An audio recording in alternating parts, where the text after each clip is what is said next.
Of course, like they say, the easiest way to oppress a people is not to give them education. Yeah. Well, we have joining us from Abuja studio, TVC National Assembly correspondent Somna Sambo. Good morning, Somna. Good to see you. Good morning to all right. Of you there. I said good to see you by faith. I'm not seeing you yet. All right, we can see you now we can see you. Finally. Finally. Nice seeing you again. Yes, indeed. Now, this bill that is, has, of course, scaled third reading. It's been passed in August as we gathered. Tell us more about what this bill seeks to achieve. So at least some of the salient details that we can get. Well, let's start with the very first one, which we heard, you know, the senators talking about there. It was a motion by Senator Adamu Alero, representing Kebbi Central Senatorial District, and the motion was on the dwindling state of the educational sector in Nigeria. And he, in that motion, said the sector is undergoing serious hemorrhage as a result of poor decision-making by both the federal and state governments, that especially the public sector seems to be witnessing a huge downfall when it comes to the standards of education, as our public institutions, both at federal and state levels, are witnessing a downturn. So what the motion was seeking is that the federal government should declare a state of emergency on the education sector alongside state governments. He says, if you look at the primary, secondary, and tertiary education in the country, that the funding for these levels of education has dwindled over the years, and that unless the federal government does something urgent, then we'll keep churning out persons who are half-baked, persons who are not able to withstand the current economic realities of the country, persons who are not able to withstand the current global realities. Because the thing is that Nigeria is producing graduates that are not compatible with, that cannot compete with graduates from other parts of the world. So he's seeking that the federal government should, as a matter of urgency, liaise with the states to see how that can be done. Now, the bill part of it is one that was sponsored earlier on by the Chairman Senate Committee on Basic Education, Senator Aliu Wamako Magatakarda, sometimes ago, like about 3 months ago. The bill, the motion that was sponsored by Senator Alero is similar to the contents of that bill. Now, in that bill, the senator was worried that some of the state governments are not able to provide their counterpart funding of 50% for them to be able to access some of the funds that are domiciled in the Universal Basic Education Commission. So as a result of that, he introduced a bill that will reduce the percentage so that states can be able to contribute a little lower that they are expected to contribute to be able to access the counterpart funding that the federal government puts there. So with all of this, they believe that they will be able to achieve the constitutional provisions, especially looking at Chapter 2 of the Constitution that has to do with the fundamental policies of state and directive principles of state, where, fundamental objectives and directive principles of states, where Section 18 specifically mentioned, and I will read that. The Section 18 specifically says that the government shall direct its policy towards ensuring that there are equal and adequate educational opportunities at all levels. Now, the senators are worried that there are no equal opportunities for Nigerians, that the introduction of, private education and all of that seems to be usurping the traditional role of the federal and state governments, which is to provide public education at free cost. And if you look at Section 2 and 3, specifically Section 3, it says that government shall strive to eradicate illiteracy, and to this end, government shall, when practicable, provide free, compulsory, and universal primary education. B, free secondary education. C, free university education. And D, free adult literacy program. Now, this is the specific area that they feel both the federal and state governments have failed, and they want an urgent solution to it, and that is by declaring a state of emergency in the educational sector.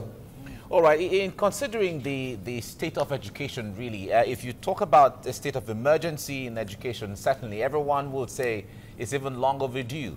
But when we go deep into the issue of free education and they connect it with the eradication of poverty, what was their argument when they were bringing up this argument as to declaring free education at all levels? Well, coincidentally, the motion was brought on a day that was being celebrated globally as the World Poverty Eradication Day, and there was another motion that had preceded this motion. That motion was sponsored by Senator Ali Wakili, representing Bauchi South, where he said both the federal and state governments should observe the celebration of the World Poverty Eradication Day, and that the government should look for ways to balance the eradication of poverty with, you know, the education of the people, because they are saying that if we continue at this rate of poverty in the country, then very soon it will be difficult for the government to be able to maintain the security of the state, because the security of the state goes pari passu with the education of the citizens, and then the ability of the government to be able to ensure that the people are well fed, the people are happy, the people can be able to, you know, listen to their leaders and be able to, you know, obey the rules without, you know, being angry unnecessarily as a result of the high rate of poverty. So what the senators are saying is that the government should ensure that it promotes this Section 17 and Section 18 of the 1999 Constitution in such a way that the federal government and the state governments are seen to be performing their functions to their citizens. Many of them lament actually the incidents where you have several private schools in different parts of the country. They are saying that while it is not bad to have private schools, but the preponderance of private schools becoming more than public schools to the extent that ordinary citizens who do not have enough money to sponsor kids into school are not able to, you know, send their children to school. It's a bad omen. Now, what they are saying, if you even listen to one of them, Senator Abubakar Kyari from Borno North, he was saying that he went to a school while he was a commissioner in Borno, and he discovered that the last time a teacher got into a classroom was about 5 years prior to that time, that he saw on the board the date, the last date that a teacher appeared. And so he was saying that if the last time a teacher appeared in a classroom was about 5 years ago, then there is a way to correlate the ongoing insurgency in that area with the lack of provision of education and the high rate of poverty there, because it means that most of the students who were going to school in that particular building, school, lost out on the opportunity of gaining an education. As a result of that, they became poor. And then when the insurgents came and they were looking for willing tools to use, you know, those kind of citizens would have happily agreed to work with the insurgents against the interests of the Nigerian state. So these are the issues that the senators feel that if the federal government and the state governments do not do something urgent, then very soon protecting the security of the superstructure will be very difficult. Yes, indeed. It is a vicious cycle, one leading to the other. Poverty leading to illiteracy, illiteracy leading to poverty. Exactly. It really is. Now, is there a template that this bill has recommended to reflect, to provide for, you know, specific type of education that can meet Nigeria's peculiar education needs, beyond just saying that we require free education? Yeah, the motion just, if you look at the contents of the motion, the prayers were very simple. So the main issue is the bill that was earlier sent in by Senator Aliyu Wamako. What the motion actually sought, if you look at the resolutions, is that it was urging the federal and state governments to restore the glory of the teaching profession by improving the status of teachers through building capacities to deliver better quality education. Secondly, urge the federal and state governments to be more involved in early childhood education, saying that it is the foundation of every level of education. And lastly, urge the Nigerian Teachers Registration Council to evolve more vibrant methodologies for delivering on their mandate.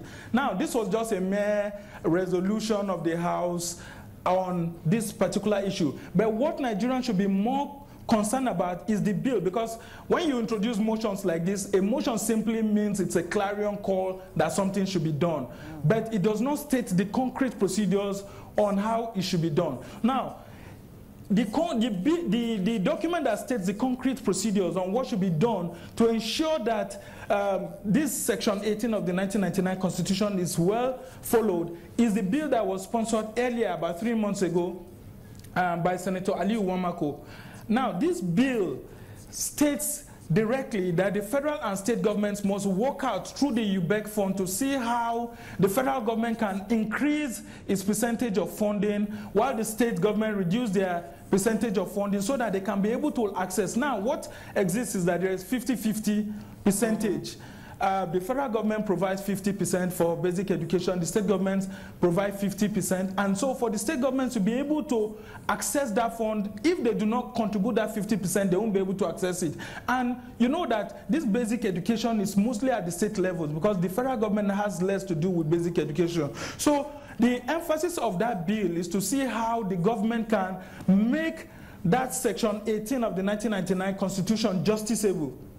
Don't forget, many NGOs and CSOs have been crying out loud. In fact, even prominent lawyers like Femi Falana have been saying that that Section 18 must be upheld by both the federal and state government so that education will be made compulsory, so that the state must compulsorily, sponsor people to go to school. Now, some of the lawmakers even gave example where in some Scandinavian countries, the states actually sponsor citizens from both primary to secondary and tertiary education up to master's level so that they'll be able to come back as citizens of the state and offer their services at almost free and of no cost. So they are saying that until this Section 18 is justiciable and it is made compulsory for the federal and state government to educate their people freely, then there will continue to be a problem. So that bill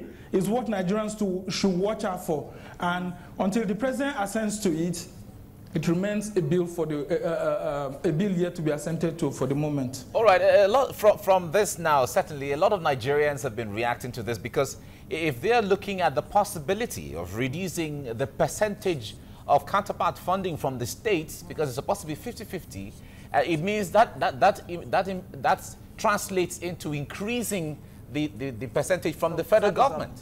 So if the federal government has 36, there are 36 states, to assist here and there, and then you're increasing the percentage from the federal government, how can they meet all of these 36 different percentages, separate percentages to basic education in the state? And secondly, would this not make the states redundant? Well, it's not a matter of making the states redundant. If you look at the UBEC law, which was introduced during the former President Olusegun Obasanjo's government, you will see that the essence of this 50-50 was to ensure that there is a full commitment from the states so that the federal government will be able to play its part.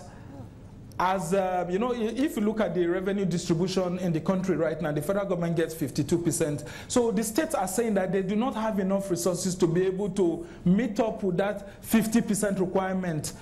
So that's why the same federal lawmakers that crafted this law are now taking a look at it. Since majority of the states have been crying that they do not have the percentage to satisfy that need, they are saying that, okay, we are going to reduce that burden from you as long as you will not also misuse the federal funds that will come in. So the key thing here is that if you look at the Wamako bill that was introduced, he stated in that particular bill that only 2% budgetary allocations to universal basic education by the central government is to be increased to 3%, and that the bill also seeks to provide free and compulsory education for all Nigerian children from primary up to secondary education. Now, there are some others who had said that the government should even move it up to the university level.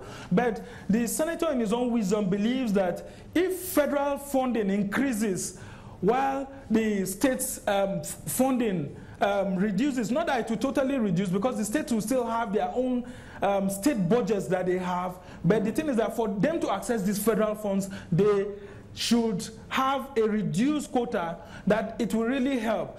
Because if you bring tertiary education into it, it will usurp the functions that are already being enjoyed. Now, they actually pointed to the issue of the TED fund, tertiary education fund, that the tertiary institutions are already enjoying. They said that it's enough right now, but the focus should be on basic and primary education, saying that if you look at the 36-state structure in the country, some of the states are so poor that they are not able to pay workers' salary. So since the states are already complaining and the federal seems to be collecting more allocations, it is fair at this point in time to say that, okay, let them increase the quota of the federal government so that the states can be able to bring maybe like 30% and then access the 70% of the federal government. So this is a dicey situation, and it all boils down to the debate that's going on right now at the moment, that there needs to be a devolution of powers from the federal government, but that for that devolution to happen, the federal government must reduce the amount it takes home, that is the 52%, so that the states can have more funds to be able to pursue sections like Section 18 of the 1999 Constitution. All right, but Somna Sambo, we've not heard you say anything about this bill actually insisting on UNESCO's 25% of budgetary allocation to education. Yes, education. We haven't heard that at all. Is there anything like that? At least from the present 5%. Well, if you have been listening to past arguments, if you have been listening to the past arguments between the Nigerian government and the Academic Staff Union of Universities, ASU, where they had brought up this issue of the UNESCO requirement for funding education in Nigeria, you find out that even the lawmakers said that this is not achievable, considering, number one, the dwindling revenues of the country, number two, the fact that we run a federation, and most of these requirements for basic education actually lies with the state, because it's the same states that are complaining that the federal government should have nothing to do with basic education, and that is the way it's supposed to be actually if we run a proper federation. Some of the lawmakers are saying that at this point in time, if you look at the UNESCO requirement, that means a chunk of our budget that is meant for other sections would not be able to perform optimally, because they said that we have a myriad of issues that the developing countries can afford to do that right now, but a developing country like Nigeria, will not be able to achieve that. That if you look at developed countries that sat down at UNESCO and gained the upper hand to ask for this requirement, that they have achieved some certain level of, for example, diversification of the economy and all of that. But we are still a monoproduct economy, and as long as that oil sector keeps going up and down, it will be difficult for us to be able to devote majority of our resources, that's like about 25% of the budget, to this sector alone. But they are not saying that it is a wrong decision. What some of them say through their contributions on the floor of the Senate is that, look, the thing is that the government should increase its budgetary allocation to education sector, but achieving that 25% may be difficult. But if, for example, they are able to achieve like 10% at the moment, then it gives room for future increases that may eventually, when the economic is diversified, get to that 25% in the future. All right, Sambo, we've been hearing reports from Rwanda, where we hear that private schools are even closing down because it is better to go to public schools. Because private schools. Yeah, private schools are closing down because public schools are better in all stages and so on, and enrollments and so on. But in all of this, what are Nigerians saying to this development of these bills in the House, from what you have been monitoring? Well, the force of law is what is necessary, because when the lawmakers are through with their job, eventually it will be sent, the document, if there's a concurrence by the House of Representatives, will be sent to Mr. President for assent, and it is at the discretion of the President to see if indeed you know, this can eventually be signed into law and implementation will start. But I'm very sure that the president would want to do this, because the thing is that there is no government that comes into power without education being one of its cardinal objectives.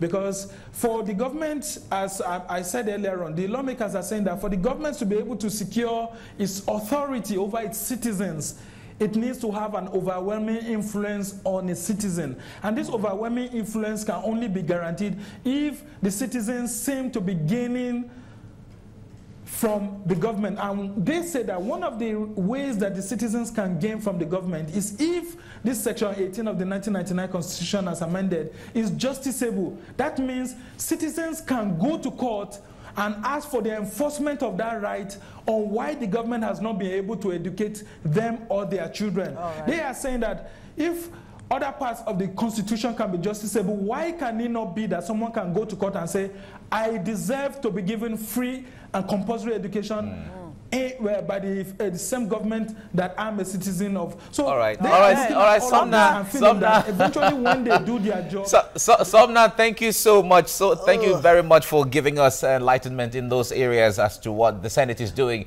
But this is the much time can permit us right now. Thank you so much for talking to us. We'll follow up on this subsequently if need arises. Thank you. Education is a fundamental human right, like some would say. Literacy is a weapon of mass destruction.